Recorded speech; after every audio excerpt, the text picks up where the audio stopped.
Good evening, everybody, and welcome to another edition of Inside the Pigskin. My name is Scott Morgan, we're out the Motor City Madmouth. Great crew on hand. Before I turn it over to the crew, though, I just want to let everybody know that Inside the Pigskin is being broadcast around the world. The audio version of Inside the Pigskin can be heard on iHeartRadio, Apple, Spotify, Google, wherever you get your podcasts. Please hit the red subscribe button on YouTube, South Florida Tribune. We're striving for 1,000 subscribers. Please also comment, like, and share the broadcast. Want to be a guest? No problem. Participate in the chat room is one way to do it. Or send your topic ideas, South Florida Tribune at gmail.com. If you want to advertise cost efficiently, call me at 954-304-4941. We broadcast live on Facebook, LinkedIn, Twitter, and YouTube. Website www.southfloridatribune.com. Twitter at Tribune South. Candy Embley is behind the scenes. I want to make an announcement tonight that coincides with my book. In a couple of weeks or so, I'm going to be launching the Motor City Madmouth here on the South Florida Tribune Broadcasting Network, and that will coincide with the release of my media book called Lessons from the Microphone, Tuning into the Enduring Wisdom of Visionary Leaders. So the Motor City Madmouth show will be debuting in a couple of weeks or so. Stay tuned. All right, let me go to the crew, and we'll start off with Mr. U. Welcome back, my friend. Thank you for having me back, sir. Appreciate it, man. You're very welcome. We enjoy you being a part of the family. All right, Bo, what do you know? How's it going, guys? Thanks for having me as always. Oh, it's our pleasure. You're a great addition to what we're doing. And my star running back, Mel Farr Jr. How's everybody doing? Doing all right. And last but not least, my author, George Eichhorn. Hey, hello, Scott. Hello, guys. Good to be on. All right. Well, we have, tonight this episode is titled The 300th Win. I think everybody knows exactly who nailed that number this week, and we're going to lead off with that. Just so you know, though, after Inside the Pigskin, we have 108 Stitches baseball talk. All right, well, Bill Belichick finally gets his 300th win versus the Buffalo Bills in a 29-25 triumph to improve to 2-5. Will this win provide some momentum for the Pats? I do know that Bill Belichick was given an extension during the offseason. Mr. U, what's your take on this? You're muted, bud. Yeah, Mr. U, I didn't take. I'm so sorry. My apologies, sir. Yeah, I wasn't really surprised by. I was not surprised by that part, but I think I'm surprised about the chatter that was going along with it, as if he didn't have one, and it was going on the whole time. They were saying that Kraft was thinking about making a move, kind of had an itchy finger. Just was wondering if maybe either take his GM job or the head coaching job as well. So surprised to hear about the extension. Not quite sure that provides momentum on the field, but if anything, may provide stability in the minds of the players. So, okay, we still have a head coach. We're not going to have to make massive changes because we have some continuity, if that's going to be the case with him staying there. But I have some questions about that part too, though. Okay, that's fair. All right, Bo. Yeah, I mean, cool that he got the 300th win. Whether or not it gives him any job security, I don't know about that. They are 2-5, so I wouldn't put a lot in that win. Plus, it was against a Bills team that, let's be honest, has been really inconsistent so far this year. So, there's a real good chance that they get the brakes beat off them by the Dolphins next week. So, then does this conversation change, right? Yeah, they come off a win. Cool. Do I think that it gives a lot of stability? Not really, not unless it really does become a momentum swing and they can rattle off some wins. Mel? Yeah, 300 wins, you think about it, what it takes to get to 300 wins. That means you had to be around for a while. And in this league now, the microwave generation that we live in, what have you done for me lately? Obviously, he was extremely fortunate. If you look at the start of his career, nobody would have guessed that he would have rattled off or been around long enough to get 300 wins. But he was fortunate enough to come, have somebody like Tom Brady come along and perform the way that he did. And that makes his job much, much easier. I mean, how many wins of those 300 is Tom Brady a part of?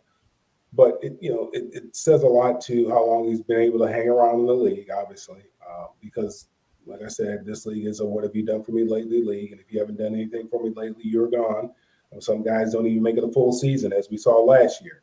So it is very, very difficult. It's very, very difficult to win in that league. As I've said before, it's very, very difficult to win because those other guys getting paid too, and so is that other coach.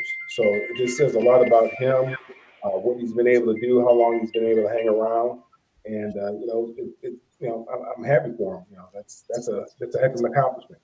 Not many NFL coaches can say they did that. And, I'm talking about even Hall of Fame coaches. I mean, Jimmy Johnson, he's a Hall of Fame coach. He didn't come anywhere close to 300 wins. There's a lot of guys in the Hall of Fame who didn't get 300 wins. So that's a testament to him and being able to adapt to the changing players, the times.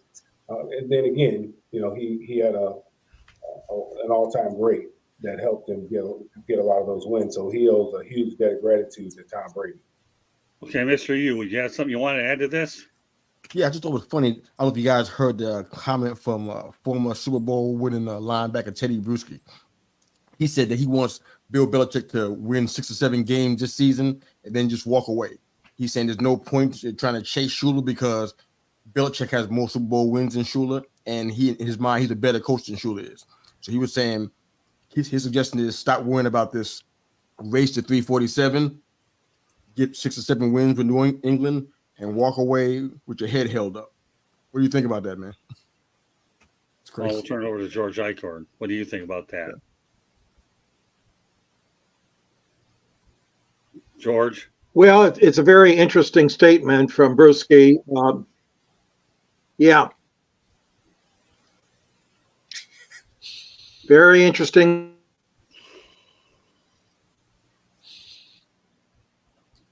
Well, statement. Okay. I don't think he's going anywhere. He's a good coach, and he's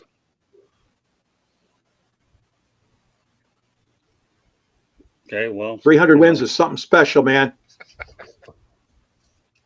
Okay. Well, I'll tell you what, George. I'll finish your thought. And it's a good achievement for Belichick.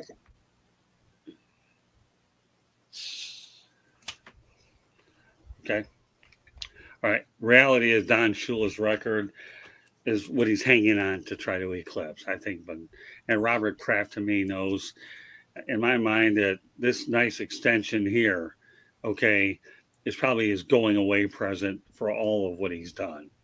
I don't think his job by any way stretch is safe whatsoever. I really don't. I mean, if they have an awful, awful season, what few people don't realize is that he has a chance to become the all-time losingest coach too. He'll do that this year. Yeah, exactly, Bo. That's my point. Yeah. So, it's hard to really dictate where this thing is going. And, you just never know. Going away presents are what they are based on loyalty is what I've noticed. And this just seems like to me with Robert Kraft, it's written all over it. So with that said, all right, let's talk about our next segment. What team can we fix this week? All right, Mr. Yu. You're muted, bud. Mr. Yu, you're muted. Yeah. Trying to be respectful and not, blast you guys out. Sorry about that. All right, so I think my team is going to be the Bengals. Now, if you look at just normal publications and everything, everybody talk about how highly ranked their offense is. I don't really agree with that just from the raw numbers. But their defense is something that they promised to fix 2 years ago. And they hadn't fixed it. They kind of leaned on Awuzie and Jesse Bates. What's the other guy? Oh, yeah, and Von Bell from the Saints.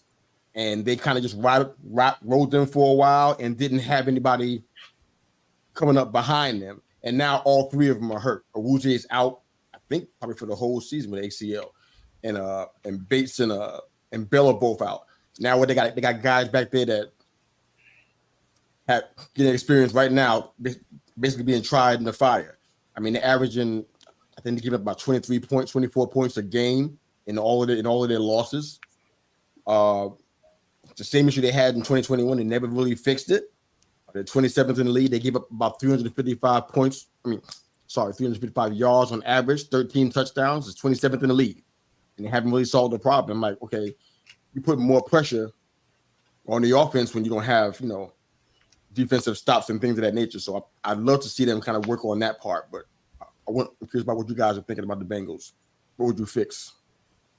All right, Bo, we'll turn it over to you. Yeah, I mean, they definitely need some help on the defensive side of the ball. Like you said, it's one of those where you were hoping they were going to get better, and then in the offseason, they ended up getting worse, right? They end up dumping a couple of corners. Not to say that they don't have some pieces, but, I mean, they're not going to be an elite squad for sure. And, if the offense stumbles, that defense, you don't feel confident is going to make a lot of stops. They had a good day against the Seahawks, right? But beyond that, they haven't excelled as a unit. So that is definitely a portion of the Bengals that needs to be fixed for sure. Yeah. Okay, Mel, what do you think? Yeah, you just look at from around the league in this weekend. You look at what Cleveland was able. Was it Cleveland? No, it wasn't Cleveland. It was who San Francisco playing? Yeah, they played the Browns. Cleveland. Okay. Yeah. You look at what they were able to do. So there's been a lot been made about Brock Purdy. Now all of a sudden it's on a 2-game slide here, and really hasn't looked the same. To be quite honest with you, and you look at the biggest way to fix your team is to get better defensively. Being able to put pressure on the passer. And to be able to effectively stop the run. And I think that that's something that, Cleveland, there was a lot of high expectations because of Deshaun Watson, but I don't think, I was never really high on him. I don't think he's not playing right now. PJ Walker, I believe, was in the game.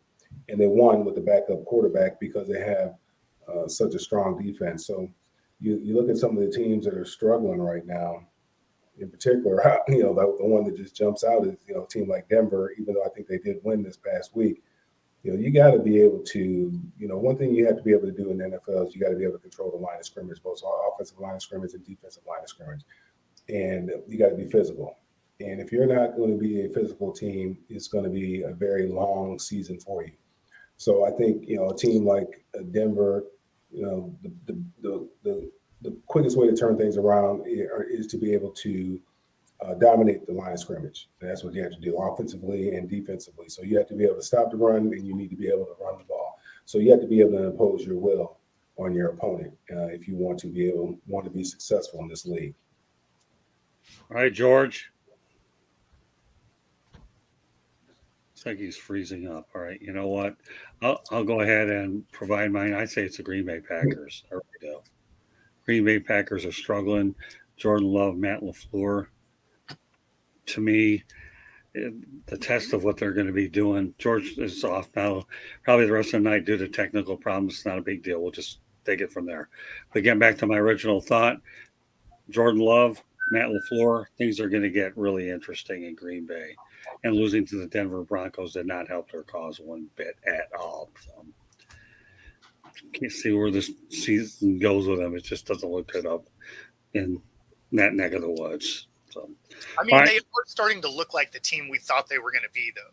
No, I think rattling off some wins in the beginning made it look like they were going to overachieve. But I mean, I didn't have them really doing anything the first year with Love as the starter, anyway. Well, I agree. It's crazy because the talent hasn't changed as much as you think it has. They got a lot of the same pieces. Well, but they weren't exactly. Like the only real difference is really Love. I think Bakhtiari, he's been out the entire season. He gets hurt pretty annually, so not having left tackle there kind of doesn't help out somebody as brand spanking new as Jordan Love, I guess, in that regard. But I mean. And Aaron Jones hasn't helped out either because he's been injured off and on a bit too with his hamstring. But man, they got a lot of the same pieces. It's not like it's like a brand new squad. It's kind of strange to see them. I knew they would struggle somewhat, but I'm surprised to see them at 2-4. I'm kind of shocked by that a little bit. You got to keep in mind they weren't exactly blowing the doors off it the last year with Rodgers either. That wasn't a good team. They were better than 2-4, bro. Yeah. I mean, yeah. Yeah. This is weird. Well, the reality of the situation, Bo, I'm with you all the way, man.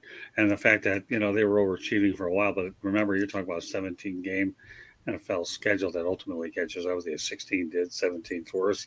And ultimately, when it becomes 18, it's not going to be any better either. Because it's a matter of time before we're going to have an 18-game schedule. The end result is going to be an 18-2 is really what it's going to be. So it's going to be a mass unit. That's what it's going to end up being. Oh, sure. Well, need to add like 10 roster spots just for attrition alone. Well, I think that's why they're having those bigger practice squads for that reason to begin with. I think we saw during the COVID-19 situation where they were adding more and more players. And now with the collective bargaining agreement being what it is, to me, and the XFL and the USFL taking players, they certainly want to strengthen what you have in your pocket. And I can see all of that. So, okay, with that said, let's move on to the game of the week. Okay, Mr. U, what's your game of the week? Well, it was a hard one because me and Bo were talking about it earlier this morning. It was hard because there's so many games that were like shock to everybody's pick'ems. Oh, man. A lot of teams didn't expect to win. Underdogs came out there, came with some wins. I'm going to pick the Commanders and the Giants. Not because of the home time reason. It's something else. I'm struggling to try to find out what actually happened. Why was this? I know they played the Commanders, but the Commanders have played teams tough off and on throughout the course of the year. So it's not like they've been getting blown out or anything.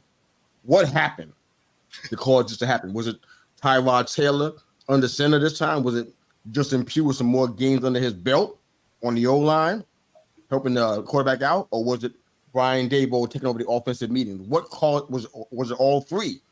Because this team came out a lot different than they have the entire season. They came out strong. They came out fast, which is something they haven't done. I mean, 2 touchdowns in the second quarter is not a big deal to most games in the league, but that was a big deal for us because we hadn't been doing anything like that.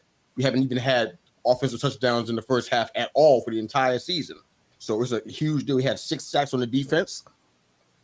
Had there was some issues with fumbling and some muff punts and everything, but a lot more score, a lot more aggression on the defensive side, a lot more of a pass rush. What happened? So I was just excited to see that they play like with some heart, play with some guts out there. So I don't really know what it's one of those 3, if not all 3 of those things were a factor, but that was my game of the week, man. That was good to see they actually didn't go down in flames and they come out with some heart, because 2-5 is not insurmountable, but it's a great start to get a W there. But that's my game of the week. Okay, Mel, what was your game of the week?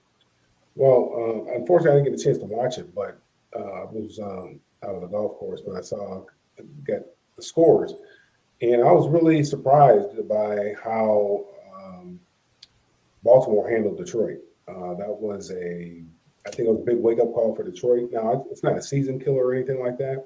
I think it comes at the right time for them. Maybe they're, starting to believe some of the press clippings about them.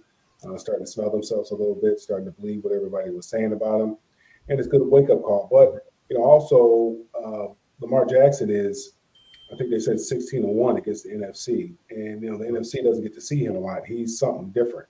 He's a different kind of cat. But, I didn't expect him to have that, to be thoroughly whooped that way.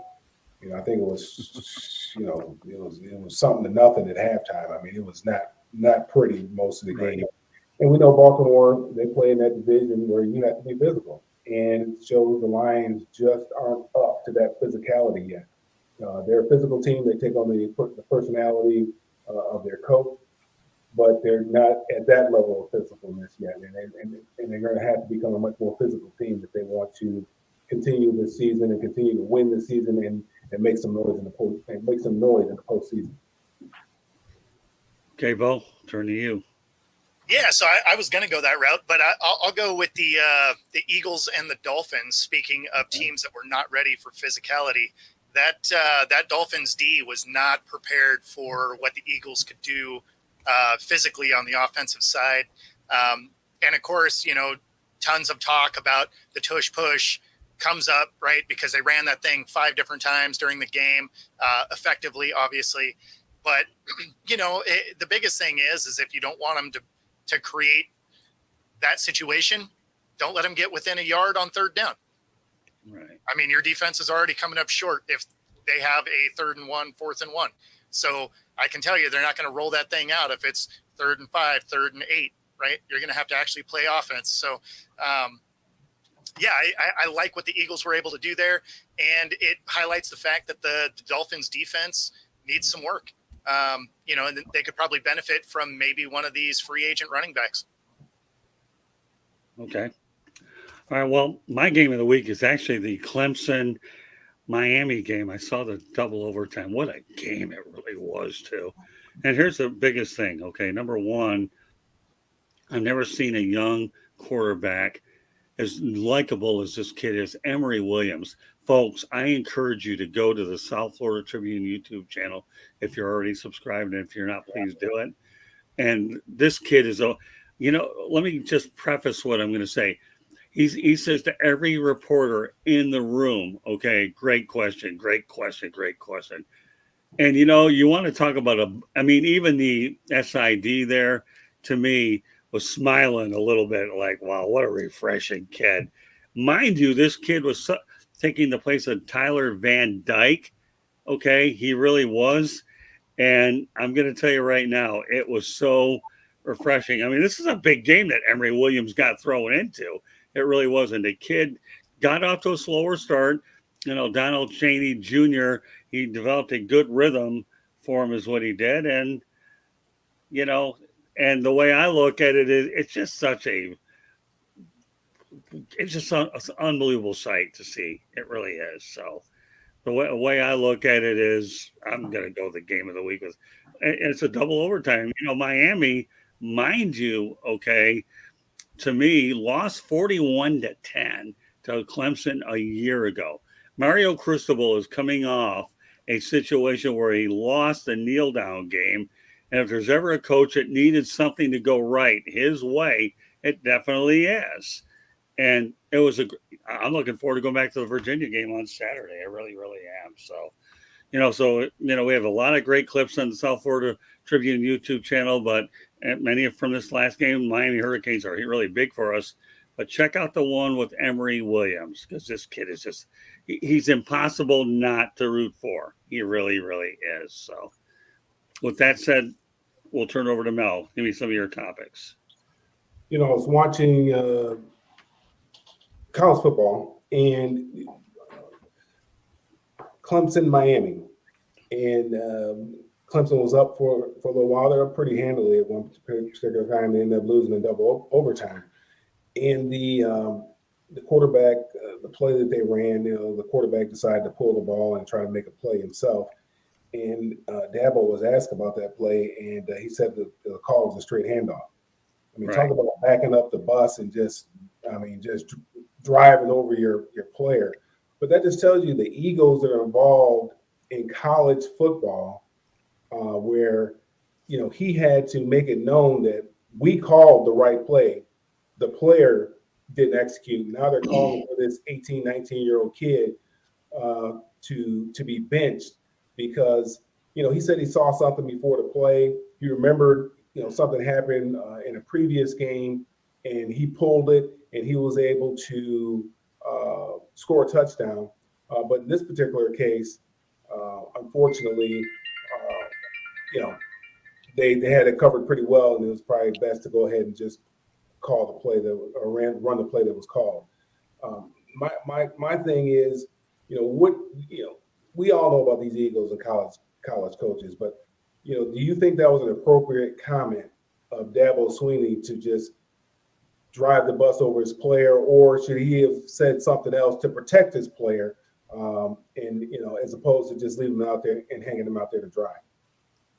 Well, Dabo Swinney, in my opinion, Dabo Swinney's stock is dropping the last couple of years. He's a powerhouse for a while, and all of a sudden the conference is getting better. He's just not getting as many good players. So I've always said, don't throw your player under the bus. I think that's stupid. I've never been a big, remember, these are kids. These are college athletes. They're not pros. And they make mistakes. I totally get it. But you don't throw your player under the bus. You just don't do it. That's right. Don't go after the kid. Come after me. I'm a man. I'm 40. Well, yeah, the old Mike Gundy. No, but Bo, you were so right, though, about that. We can laugh about that all day long, Bo, but you know what? What you just said is very, very, very appropriate. He's kind of like the dad of the team. I mean, somebody comes from stranger come to your house and talk down to your kids, and you ain't gonna stand up for them?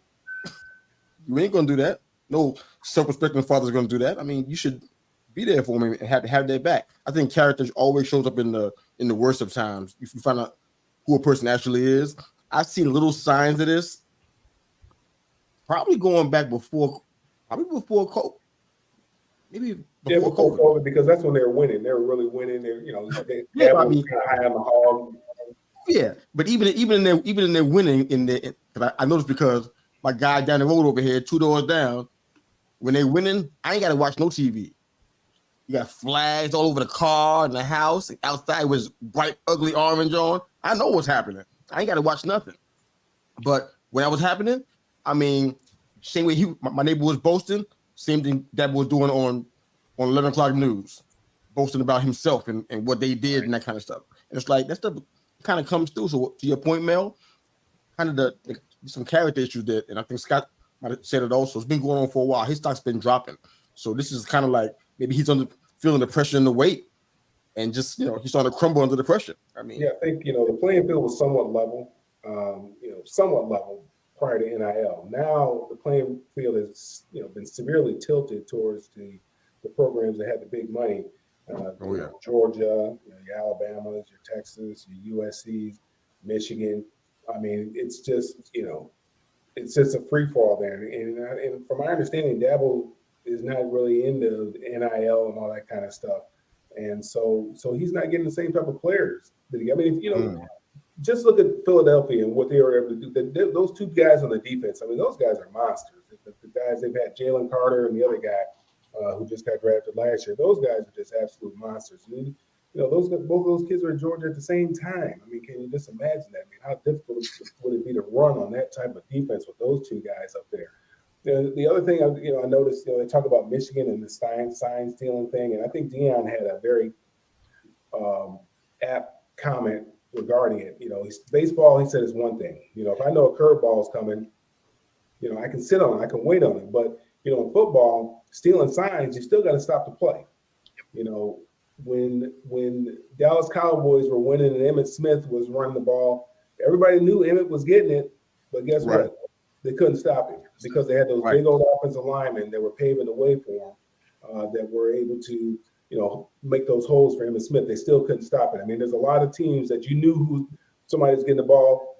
Folks knew Jim Brown was going to get the ball, but guess what? They couldn't stop him. You knew Barry Sanders was getting the ball, but guess what? You couldn't stop him. And I think he makes a very valid point when you're talking about sign stealing in football. I mean, the college teams, for the longest time had those posters with different people that had a picture of Elvis or a picture of somebody else, and I'm like, what is all that? I had no clue. So, sign stealing has been around forever, but again, like Deion said, you got to stop it. So, do you think the sign stealing situation up at the University of Michigan is a big deal? I do not.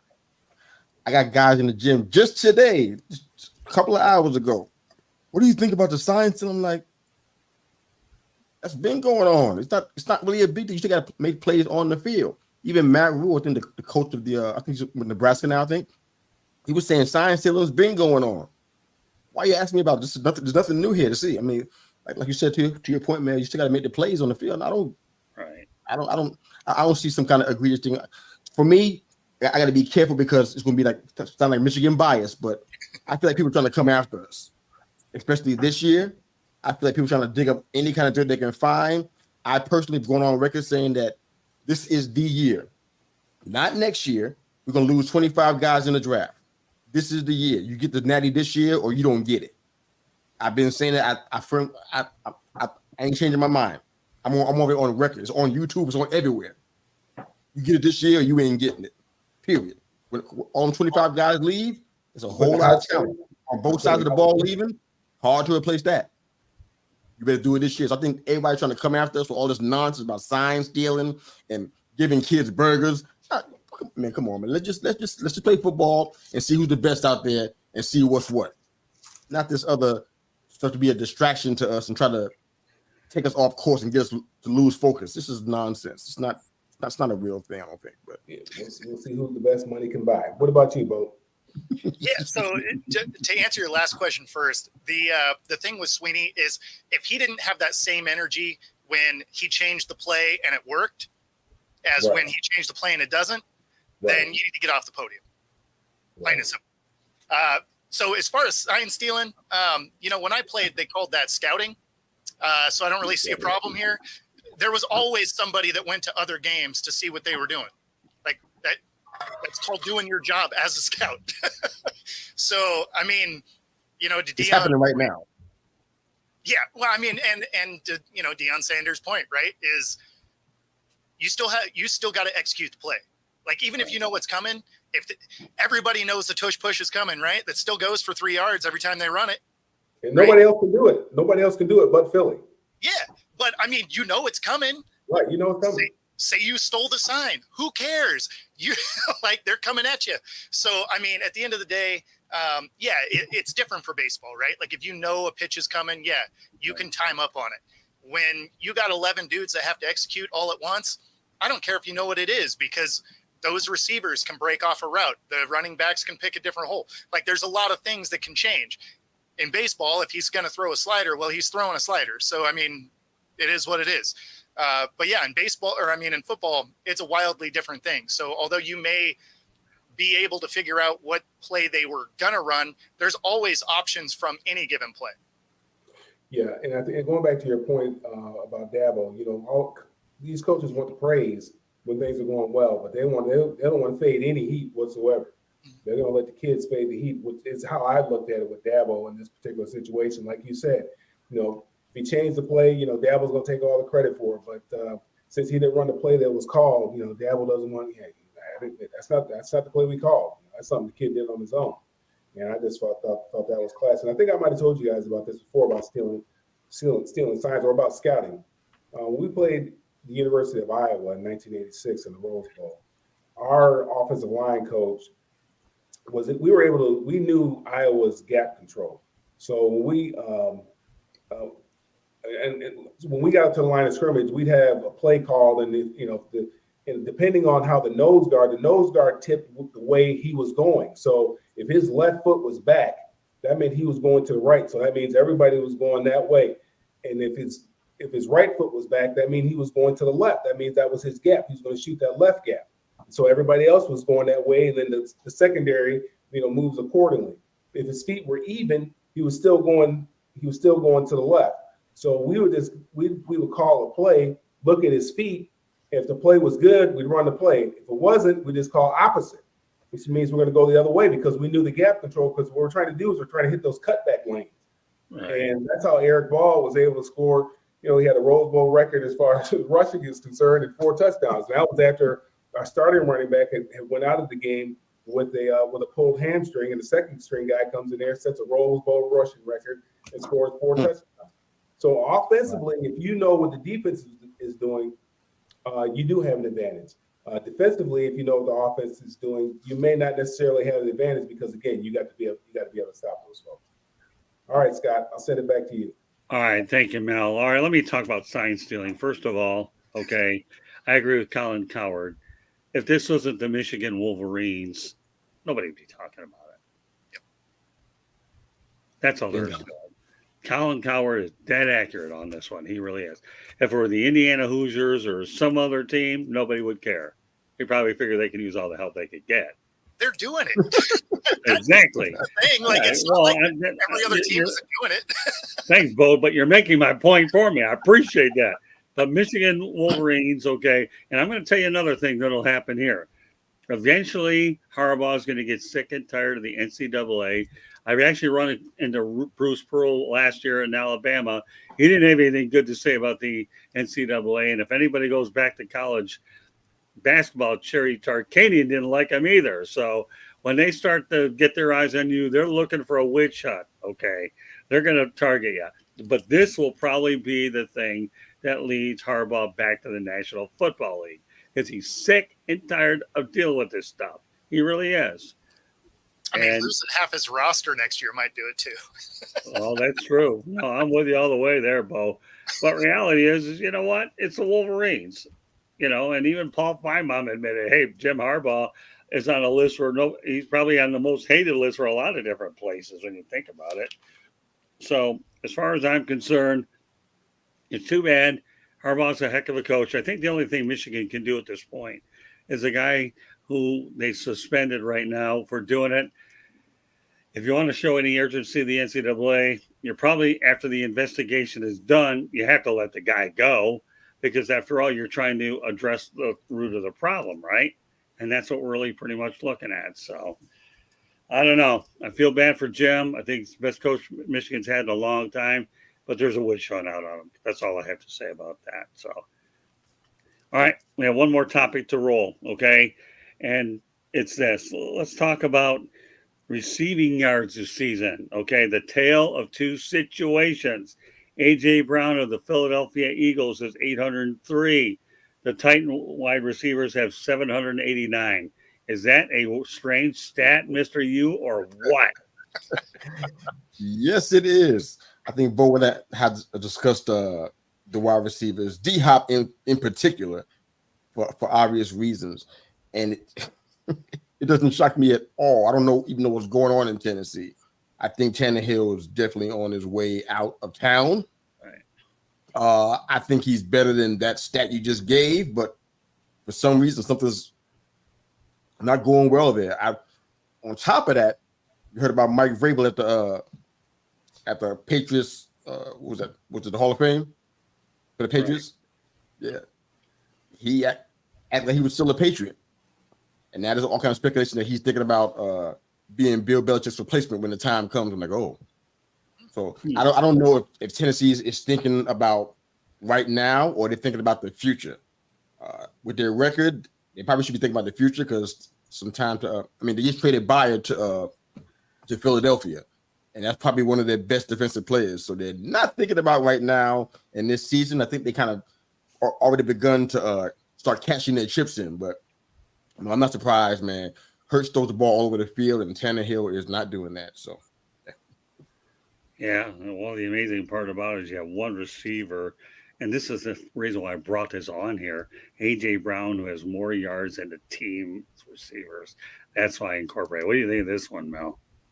Well, A.J. Brown, he had a big game this past week, but he was fussing a couple weeks ago because he wasn't getting the ball. First and second week, I believe. He was, him and Jalen Hurts had words. He was, animated on the sidelines because he wanted to get more targets. And I think yesterday, or whichever day it was that they played, was that Sunday night that they played? Obviously, he got a lot of targets, got a lot of balls. So yeah, he's happy right now. But Tennessee was, Mike Vrabel again. He's a defensive-minded coach. They were never going to throw the football. I mean, you look at them since they've had Ryan Tannehill there. They've been a run-oriented team. They weren't throwing. They're a play-action team. The run would set up the pass. So it doesn't surprise me. Obviously, Tannehill, he had his issues when he was with Miami, and I think the loss of their offensive coordinator Arthur Smith to become the head coach of the Atlanta Falcons, I think that's had a lot of effect on his play, because he hasn't played as well since Arthur Smith has been gone, and he still had he was still injury prone. So the thing that they have to do is they drafted a quarterback who I think they feel pretty good about, Will Levis, I believe, out of Kentucky, right? And that does throw the ball a lot better than Tannehill does. Yeah, and again, Ryan, he didn't play quarterback that long. I mean, I think in high school he was wide receiver, I think it was, if I'm not mistaken. I think he went to college as a wide receiver. Excuse me, only played a few years at quarterback. So he's a good athlete, but not just average to below average quarterback. Okay. Well, what's your take on that? Yeah, I mean, one of the things that people forget about this Titans team is Vrabel had almost more touchdowns than his entire receiving corps before they went and got D-Hop. He had 12, right? He played defense, mind you, and his entire receiving corps had 14 going into this season. So it's not like you were feeling great about what they had as far as offensive weapons. And then they go get D-Hop that was supposed to add some help. But the problem is you have a bunch of other weapons that aren't. And so people can kind of guard D-Hop however they want. Henry hasn't had the year that he normally does. So, I mean, they weren't going to have an amazing season anyway. But, But yeah, I mean, I think people expected more out of this receiving core than they should have. Yeah, that's a great point too. And you know, Mister, you brought up a really interesting point. I wouldn't be surprised at some point down the road, Mister, whether Mike Vrabel does become a coach of the New England Patriots. There's something about it just makes too much sense not to talk about it. Just because the guy Bill Belichick got an extension here, okay, doesn't mean he's necessarily going to live out that contract. You just never know. And I think Robert Kraft is going to find out by the end of the year. Or do they need a new voice? And that money is for Bill is a goodbye present. Thank you very much for what you did. So great show tonight. Enjoyed. That could definitely be true. What's that? That was a Titan fan. Sorry. I mean, that could be the golden parachute for Bill, right? Because it doesn't go against the cap, and these teams pay out coaches all the time. So I mean, you definitely could be right there. If I was a Titan fan, I'd be concerned though, because I mean, Levis and Wilson, they're not sure who they're going to play. They're going to play both of them together against the Falcons. I'm like, I mean, see what you got. I guess. I mean, that's one way of looking at it. They see what they have with Malik. I mean, I've watched him play in high school. When he played high school and played ball up here in Roswell, I've seen this guy play for a long time. He's a tremendous athlete, but he still has a problem, with his accuracy, man, and being able to see the field. You got to be able to see the field, man. Maybe, and hopefully it's slowed down for him. What is this? This is Willis. This is his third year now. I think this is his third year. This is year 3. I think this is his third year. So I mean, things should be slowing down for him, and some of that athleticism and talent should be able to start to take over now. So I think that's important that guys get an opportunity. He wasn't drafted high, so there wasn't much expected of him. But hopefully he's taken some time to, study the playbook and really understand defenses and the nuances of the offense, and to be able to go out there and excel. But I don't think he's going to be the first guy in, though. I don't think. I'm not sure. If we can believe what we read, Mel, it sounds like they don't have a lot of confidence in him. Well, you can believe. I believe that. So, I mean, and that's kind of exacerbated by the fact that they're going to play him and Levis. Right. Like, well, I mean, I think you want to see what you have with Will Levis. It's going to be a Taysom Hill. I mean, you drafted Will Levis for a reason, and you drafted him where you drafted him for a reason. What is he? A second round pick? Yeah. Levis? Yeah, they got him. I think. I mean, some guys had him. Some guys had him as with a first round grade. Will Levis. So the guy falls down to you, and he's a pretty talented quarterback. You definitely want to see what you have there. You kind of know what you have with Malik. You know what you got there. He's more of a runner right now because he doesn't see the field very well. So I would definitely want to see what I would have with Will Levis, and based on how he plays would determine whether or not Malik gets in. We'll find out before long. Those are some interesting storylines as we continue every week here to find out what's going on with the Titans. And we'll probably be talking about Will Levis in the next couple of weeks. Now, of course, we all know that by the end of the week, you have the NFL trade deadline. I believe it's October 31st, right? So there could be a lot of movement coming on. And I believe that next Tuesday night, we're going to be focusing on a lot of those deals that are made. And that's what we'll be tracking. So meanwhile, this concludes this edition of Inside the Pigskin. Glad to have Mr. Hugh on tonight. Mel Farr Jr., Bo Crouch. Unfortunately, George Eichhorn had to leave due to technical problems. Hopefully, he'll eventually get those worked out. I'm looking forward to having Coach Bono on next week as well. So, anyways, Mr., do you have any parting shot? Anything you want to say? Parting shot. Parting shot? No.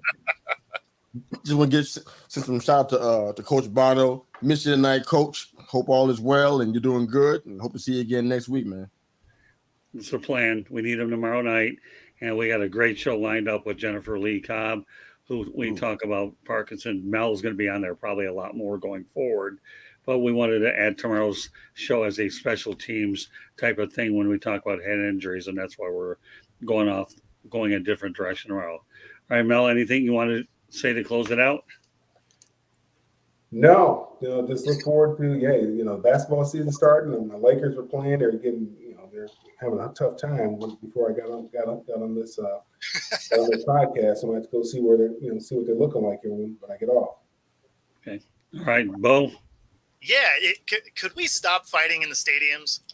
This is dumb. You're seeing videos of this stuff every week. No game is important enough. You're not on their payroll. it's not affecting anything. All it's doing is hurting people and making you look dumb. So let's knock that shit off. Okay, let me point out one more time here. Inside the Pigskin being broadcast around the world. The audio version of Inside the Pigskin can be heard on iHeartRadio, Apple, Spotify, Google, wherever you get your podcasts.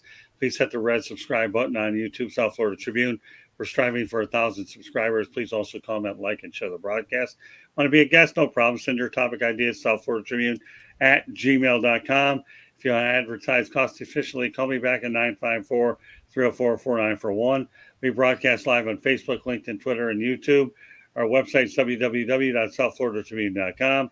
Twitter at Tribune South. Candy Ebley is behind the scenes. And in a few weeks, I'm going to be launching the Motor City Mad Mouse show on this very network. My book, which is a media, but anybody can pretty much relate to it, is Lessons from the Microphone, tuning into the enduring wisdom of visionary leaders. All right, Mr. U, why don't you let everybody know how they can get a hold of you? Absolutely. Thank you, guys. They call me Mr. U on YouTube, and as well, same name, different spelling on Twitter. They call me Mr. U. All right. Go ahead, Bo. So you can find me on my channel at Football-Talk and, of course, on Twitter, Football Talk with Bo. All right, and last but not least, my running back, Mel Farr Jr. Let everybody know they can reach out. Yeah, you can reach me all the social media at Mel Farr Jr., Twitter, LinkedIn, Facebook, and the other one. You can find me there, and then you find out what we have going on for the youth at melfar.org. All right, well, that concludes this edition of Inside the Pigskin. At the top of the hour, we're going to have 108 Stitches baseball talk. So meanwhile, on behalf of Mr. U, Bo Crouch, and Mel Farr Jr., my name is Scott Morgan, around the Motor City Madmouth. Thank you for joining us on this edition of Inside the Pigskin, and we will see you next week. Have a great football week, everybody.